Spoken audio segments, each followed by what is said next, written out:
যালিকা আযকা লাহুম ইন্নাল্লাহা খাবীরুম বিমা ইয়াসনাউন।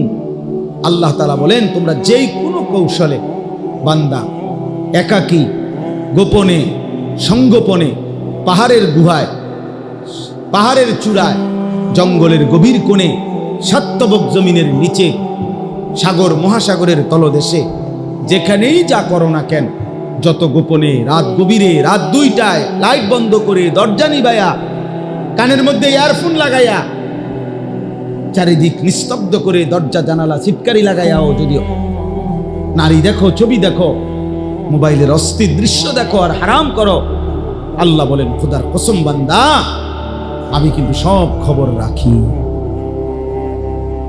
ইন্নাল্লাহা খাবীরুম বিমা ইয়াসনাউন। যখন যাই করছো, যত গোপনে, যত সংগোপনে, আল্লাহ বলেন, আমি সব খবর রাখি। ইন্নাল্লাহা খাবীরুম বিমা ইয়াসনাউন। তাইলে জওয়ান কিংবা বৃদ্ধ কেউ ফাঁকি দিবেন না।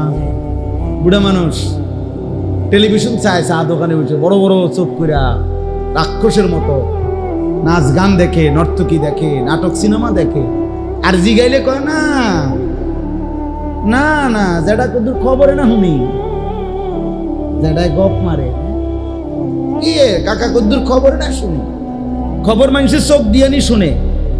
কথা বলেন না কেন? মানুষ চোখ দিয়ে নি শুনে, তো আপনি যদি চাইয়ে রয়েছেন, আপনি না বলে খবর শুনেন, তো শুনলে তো কানই যথেষ্ট। বোঝেন নাই আমার কথাটা? তো চাইয়ে রয়েছেন কেন? আপনি দোকান থেকে ফিরা এদিকে ফিরা বইয়েন, বোঝেন নাই? টেলিভিশন যখন এদিকে, আপনি যেহেতু খবর শোনা দরকার, তো শুনলেন, আপনি ওইদিকে ঘুরে বইয়েন, কারণ আপনার তো দেখার দরকার, আপনার শোনা না দরকার। কোনানে কোনানে সিএনজি উল্টাইছে, আপনি গিয়ে ঠিক করতে হইব।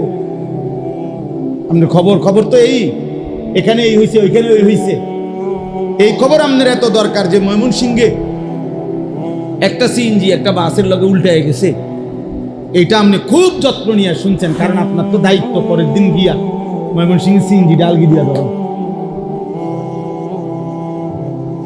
কথা বুঝেন না? নোয়াখালীর বাসের খবর আপনি নিলেন, আপনার নিজের খবর, আখিরাতের খবর নিলেন না। আপনার ছেলের খবর নিলেন না, মেয়ের খবর নিলেন না। সারা বাংলাদেশের সব খবর, কোথায় কোথায় কি হইতেছে আপনি জানেন। আপনার ছেলে আপনার ঘরে ফজরের নামাজ পড়ে না, আপনি জানেন না। আপনি মস্কারি করেন,